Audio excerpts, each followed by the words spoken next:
Sa araling ito, pag-aaralan natin ang mga salitang nagpapalit ng di at r sa Filipino.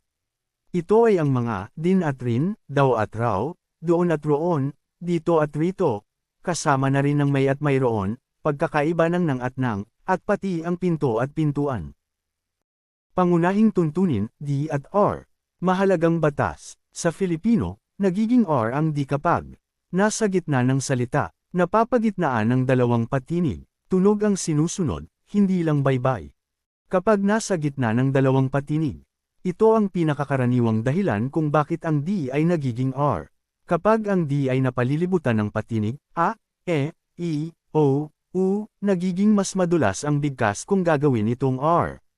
Halimbawa sa paglalapi, ma, dagdagan ng dumi, nagiging marumi, hindi madumi.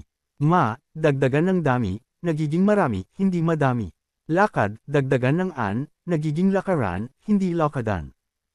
Tunog ang sinusunod, hindi lang baybay. May mga salita na nagtatapos sa patinig sa baybay, pero may impit sa dulo pag binigkas. Kapag may impit, ang tunog ay itinuturing na katinig, kaya di pa rin ang gagamitin sa halip na r. Halimbawa, ang salitang tadhana ay nagtatapos sa a, patinig, at walang impit, kaya, tadhana raw. Ang salitang paki ay may impit sa dulo, mabilis bigkasin, kaya mas tama ang paki daw, bagaman sa modernong pakikipag-usap, tinatanggap na rin ang paki raw. Kailan hindi nagbabago ang di kahit nasa pagitan ng patinig? May mga pagkakataon na nananatiling di ang salita para hindi magbago ang kahulugan o dahil ito ang kinagisnan. Pag-uulit ng salitang ugat, dito-dito, hindi rito-rito. Kapag ang di ay bahagi ng hiram na salita, radyo, mula sa radio, ang di ay hindi pinalitan dahil baka hindi na makilala ang salita. Para sa pagbibigay diin, minsan, pinapanatili ang di sa madami o madumi kung gustong bigyan ng matinding diin ang salita sa tula o talumpati. Din at rin. Pareho ang kahulugan, kasama o dagdag. Din. Gamitin kung ang huling titik ng salitang nauuna ay katinig, maliban sa W at Y. Rin. Gamitin kung ang huling titik ng salitang nauuna ay patinig, a, e, i, o, u. Halimbawa para sa din, lahat din sila ay darating. Ang ti, sa lahat ay katinig. Halimbawa naman para sa rin, sasama rin ako. Ang e, sa sasama ay patinig. Daw at raw, ang kahulugan nito ay ayon sa, o ayon kay. Ginagamit ito kapag nag-uulat ng sinabi ng ibang tao. Daw, gamitin kung ang salitang sinusundan ay nagtatapos sa katinig. Raw, gamitin kung ang salitang sinusundan ay nagtatapos sa patinig. Halimbawa ng daw sa pangungusap ay, mainit daw sa labas. Ang ti ay katinig. Halimbawa ng raw sa pangungusap ay, masaya raw ang party.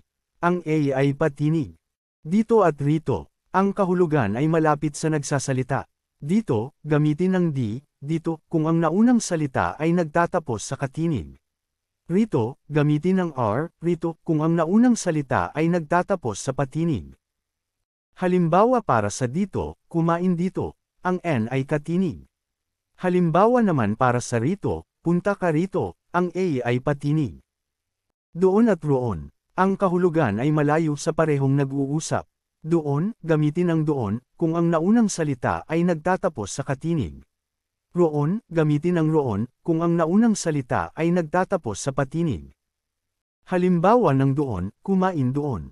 Ang n ay katinig. Halimbawa ng roon, punta ka roon. Ang a ay patinig. May at mayroon. Ang kahulugan ay halos parehas, nagkakaiba lamang sa paggamit dahil sa mga nakapalibot na mga salita. May, ginagamit ito kung ang direktang kasunod na salita ay pangalan, halimbawa, may sunog. Pandiwa, halimbawa, may kumakatok. Pang-uri, halimbawa, may magandang balita. Mayroon, ginagamit ito sa mga sumusunod. Panghalip, halimbawa, mayroon siyang pera. Pang-abay, halimbawa, mayroon talagang pag-asa. Sagot sa tanong, may pagkain ba, mayroon. Nang at nang. Nang, ang nang ay mas madalas gamitin at may mas simpleng papel. Nang, isipin ang nang, bilang isang connector, na mas makapangyarihan kaysa sa nang. Kailan ginagamit ang nang? Pagsisimula ng pangungusap, ginagamit ito bilang katumbas ng kailan sa Filipino, or when sa wikang Ingles. Halimbawa, nang dumating ang guro, tumahimik ang lahat. Gitna ng inuulit na pandiwa, para ipakita ang paulit-ulit na kilos. Halimbawa, takbo ng takbo ang bata. Pang-abay, naglalarawan kung paano ginawa ang isang kilos, katumbas ng li sa Ingles. Halimbawa, naglakad siya ng mabilis. Katumbas ng para, o upang. Halimbawa, mag-aral ka ng makapasa ka. Pagsasama ng na, at ng. Halimbawa, labis ng dumi, ang kalsada.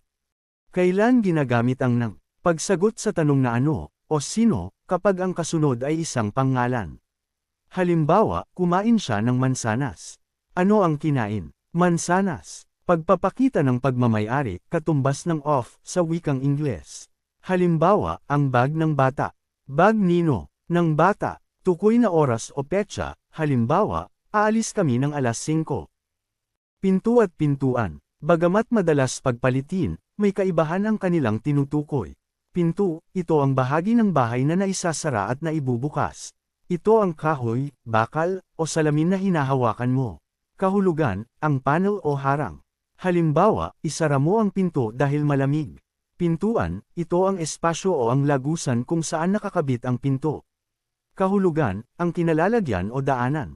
Halimbawa, bakit ka nakatayo sa pintuan? Nakaharang ka sa dadaanan. Maraming salamat, at sana ay nakatulong sa inyo itong video, at naway naintindihan na ang mga pagkakaiba ng mga iba't ibang salita.